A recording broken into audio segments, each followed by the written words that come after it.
Hey, what's up, everybody? This is Brian Iberg, and I'm here in my studio tonight. It's a Sunday night, and I'm just kind of getting ready to do some practicing, some jazz piano practicing. And I have some licks and some chord progressions that I got from a couple places online, and I'm just going to run through some of those and see how I do with them. There's one that I already know, but I'm gonna have to set up my phone on the tripod so you can see my hands on the keyboard when I start playing. But I'll go ahead and add that to this video when I'm ready to do that, and it should be pretty cool. And you can kind of watch me play and watch me practice and see how I do, and maybe learn something from it too. I don't know. So yeah, so anyway, here we go. Also, one more quick thing before I start playing. I was wondering if you really feel like you like my videos and you like what I'm doing, please go ahead and subscribe to my channel. I'd really appreciate it. I've got about 53 followers now, and I'm trying to build up my YouTube. My Instagram, I have quite a few followers on there. I have over like 1,000 now, I think 1,026 or something like that. So Instagram's good. I've been on there for a long time, and I love being on Instagram, so I've sort of developed that and worked it up so that I have quite a few followers and I post really often. YouTube is not so, I'm just kind of, I've been on YouTube for a long time, but I haven't really done that much with it, so I'm still working on my YouTube. But hopefully I can get more subscribers and keep putting out videos and videos that help people, and try to get that shadow out of my face, and do videos that people like and keep building it up. And all right, so I'm going to start practicing now, so I'll see you here in a second. Okay, so welcome back, everybody. So the way I understood this chord progression that I'm working on is to use rootless voicings. So rootless voicing would be like for if you're starting on C, if C was the one chord, you would play the root in the left hand. So you'd play C, and then you would play up a third, you'd find the E flat 7 chord. So that's like a rootless voicing, and you might not want to play it in root position. You might want to play an inversion of it. So if you play down here, and then this bass line is kind of a cool bass line.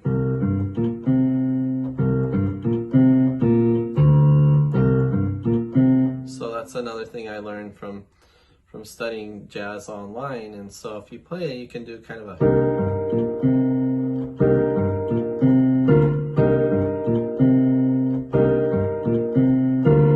and then if you go up to the 4 chord, you can do the same thing. With the 4 chord would be F. But if you go up a third to A flat and find the A flat 7 chord, and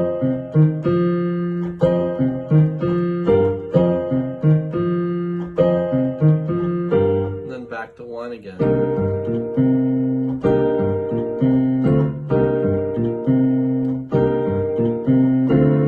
Then if you go up to the 5 chord, which is a G, so then a third up would be B flat 7.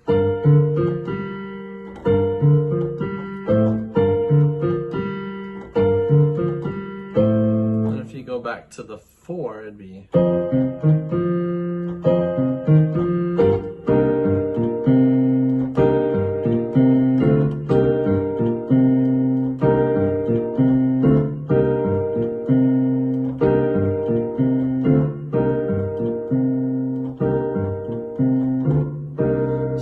practicing those.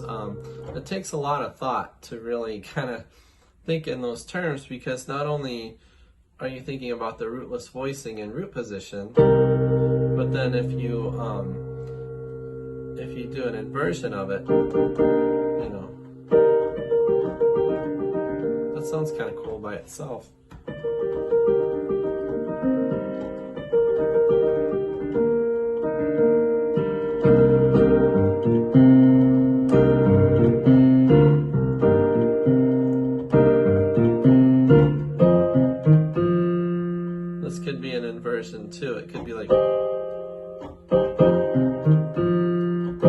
So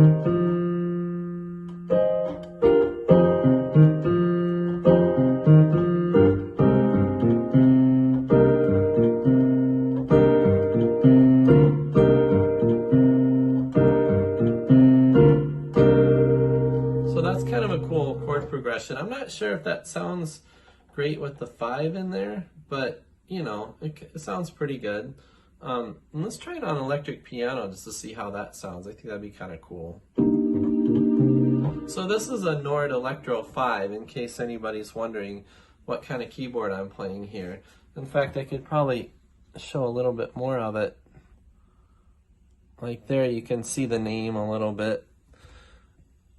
Nord Electro 5. It's probably backwards for everybody, but it's a pretty nice keyboard. So I played this keyboard for a long time with a band. I was in a band called Best Not Broken, and we did a little mini tour with the Gin Blossoms. That we basically opened for them three times on the New England leg of their tour. We basically we performed at the Whiskey Barrel. We opened for them there. We performed at Blue Ocean Music Hall, and I got to meet at Blue Ocean. I got to meet their guitar tech, which was pretty cool because he was a guitar tech for Vince Neil from Motley Crue, and he was a guitar tech for Led Zeppelin's guitar player, and so he kind of did the rounds. He was like a guitar tech for the Gin Blossoms for a while, and then he'd go work with Motley Crue for a while, and he had some good stories, some pretty funny stories that he told us. And we opened for the Little River Band. The guitar player from the Little River Band, one night after the show, he told me my keyboard sounded really good. That really made my night. And so then the first gig I did with them, I think, was we opened for Jefferson Starship, which was pretty cool. And I'm not even making this up. I mean, it sounds like, you know, is this for real? But it is. It's really for real. We opened for all these bands, and we also opened for some other pretty famous bands too. We opened the night for for the Goo Goo Dolls one night. We kind of opened for them, and we didn't really we weren't on the same stage as them.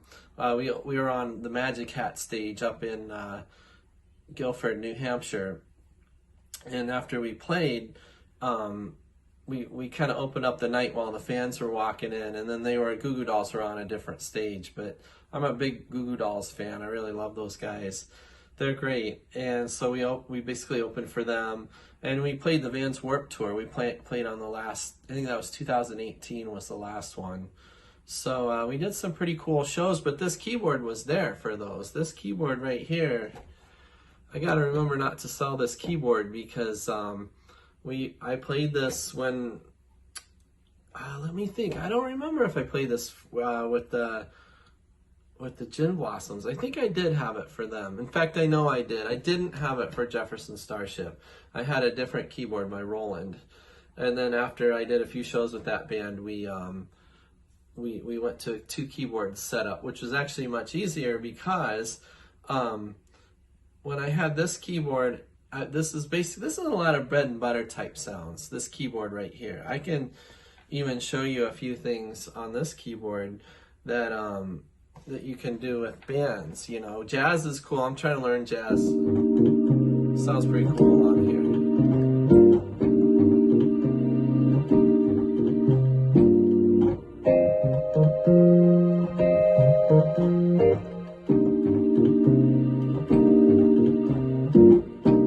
And you heard me a minute ago, I was playing the piano, you know.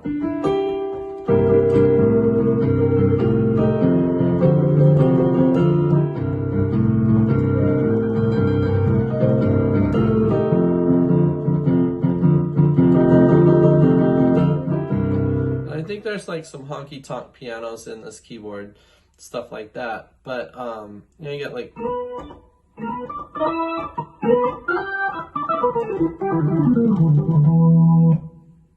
There's a lot of different, you got like harpsichord,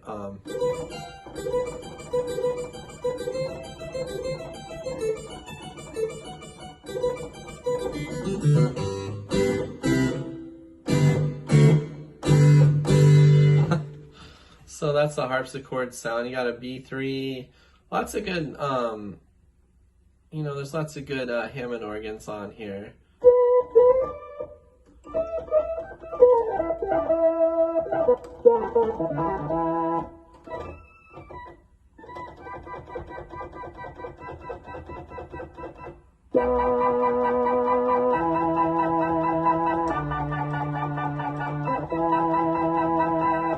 So that's more of an older sound. I think that was, oh, it looks like they've got the Hammond there, but this has a Farfisa organ on it and different types of stuff. Really cool piano sounds. Old tape piano.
Maybe what I should do on YouTube is just teach contemporary piano. I do know that. I feel like for me, I played with bands, rock and roll bands in the Boston area for about 11 years.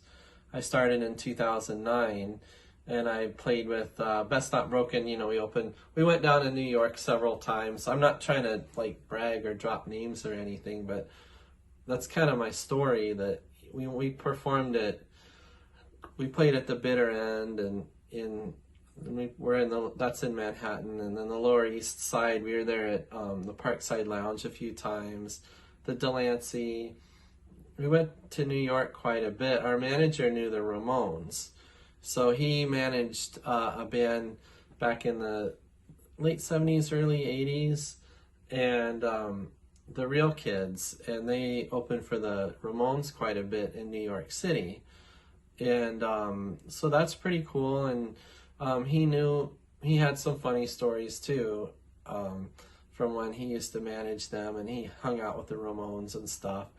And so I think he was a lot of the reason we got some of the gigs we got with the Gin Blossoms and stuff like that. And I don't know if this is like more name dropping, but one time some guys from Def Jam Records came and like listened to us and filmed us while we were performing and took it back. I don't know if Jay-Z saw that performance, but some people at Def Jam did. And they didn't sign us because they weren't signing rock and roll bands at that time. As you know, rap and pop are what's big right now. That's the music. But to continue my story, I feel like I know classical music really well. I have a master's in piano performance, and I studied classical for a long time. And I always say this, but some people might think I jumped ship from classical to rock and roll, which is not true at all. My teacher, when I was a kid growing up, she always made us get popular music books, and so I would play popular music, and I actually kind of like that better. And I love classical music; I absolutely love it. But the popular stuff was more interesting to me. My parents listened to rock and roll, and the radio was always on in the car. And so I grew up with rock and pop music. I actually used to listen to Q102 growing up, and they played pop, and that was my favorite kind of music. And I liked all the bands that were popular at that time, and it was really cool. And I listened to the Gin Blossoms in college. I used to drive around in my car and listen to the Gin Blossoms, and they'd come on the radio. So when I found out we were opening for them, that was like amazing. That was like a dream come true. It was a dream come true. It was really awesome, and we actually met them. So I know Scotty, the drummer. I know the guitarist. I know I met Robin, the lead singer, and Jesse, the other guitar player.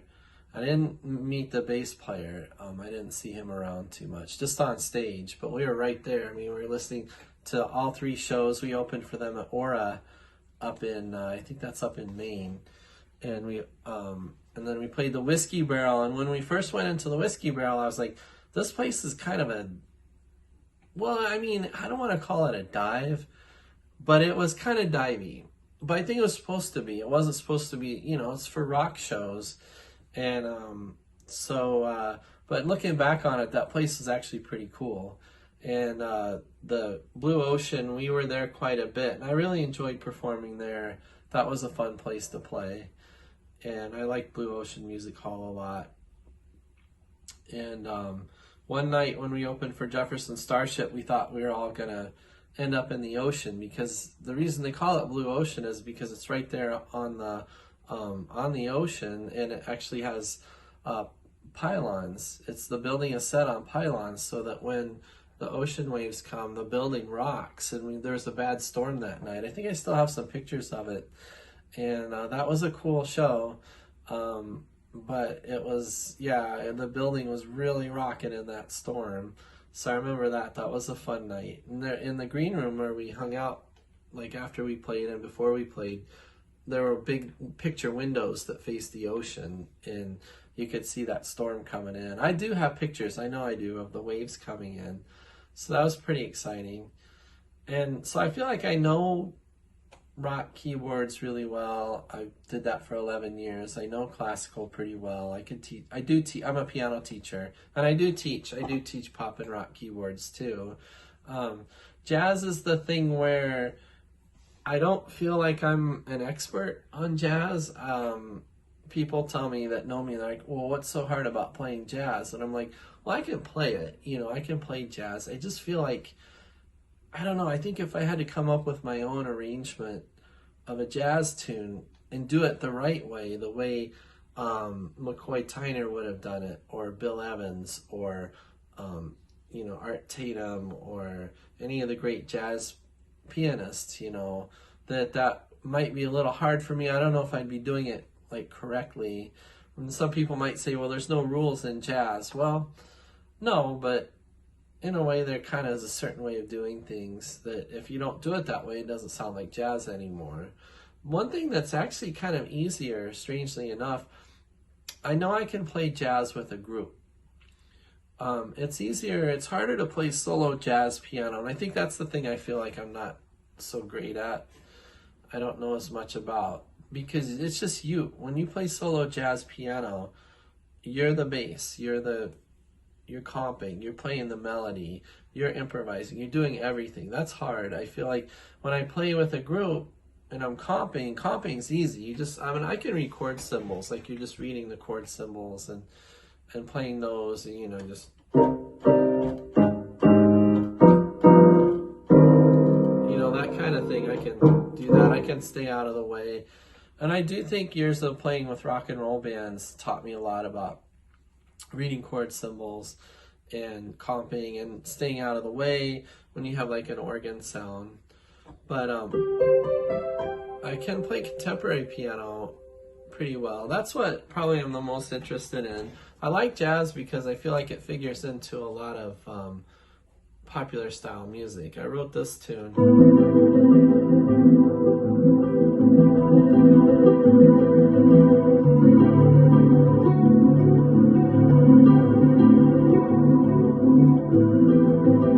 I wrote that, and it's kind of jazzy. A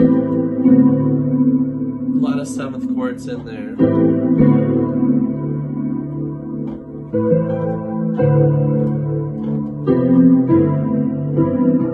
Almost sounds like kind of a new age type of music, or I don't know if new age is even a thing anymore.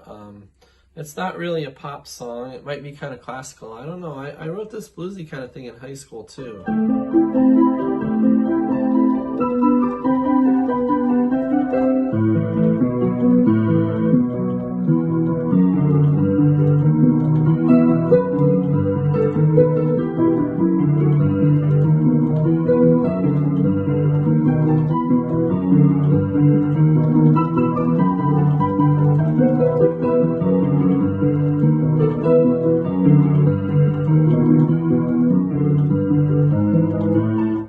that's kind of a tune that I wrote and had a lot of fun with, and I was trying to find a good like a Hammond organ on here that would sound good. Here's a clap. It's got kind of a guitar type sound.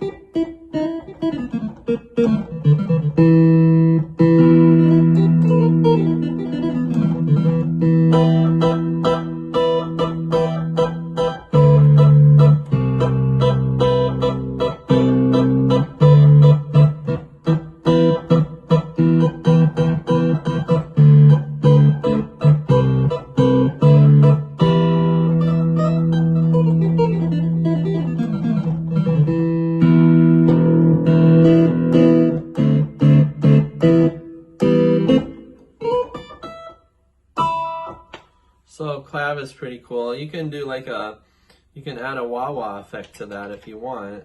And I think that's down low. So.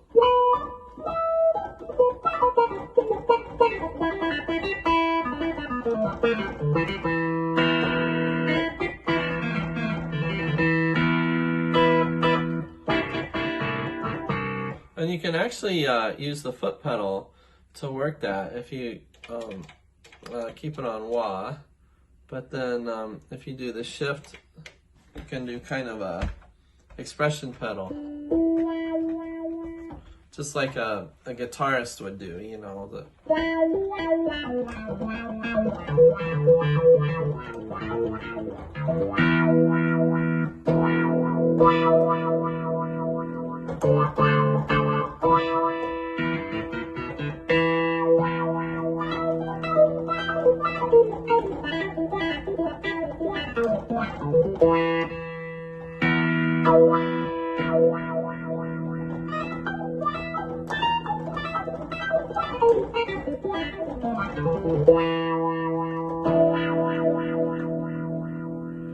So that's a lot of fun. You can mess around with that, and I feel like this video is getting a little long, but yeah, so I don't know. I've got this organ sound that I made myself. I don't know how good it is, but the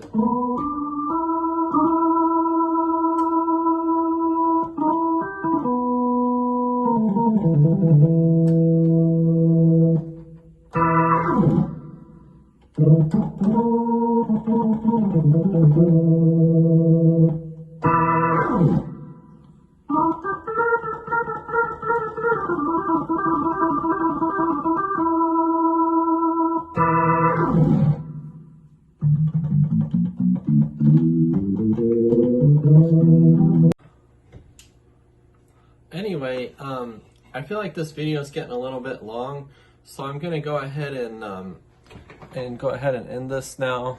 So I'm gonna talk to everybody just for a quick second before I go.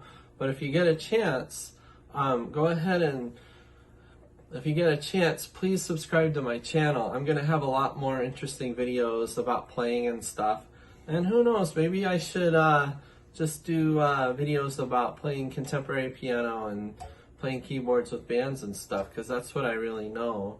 And it's not that I don't want to do classical, but I just feel like, you know, I'm trying to write my own music and teach, you know, get people interested in the music that I've written. So it might be better to kind of talk about contemporary music on here.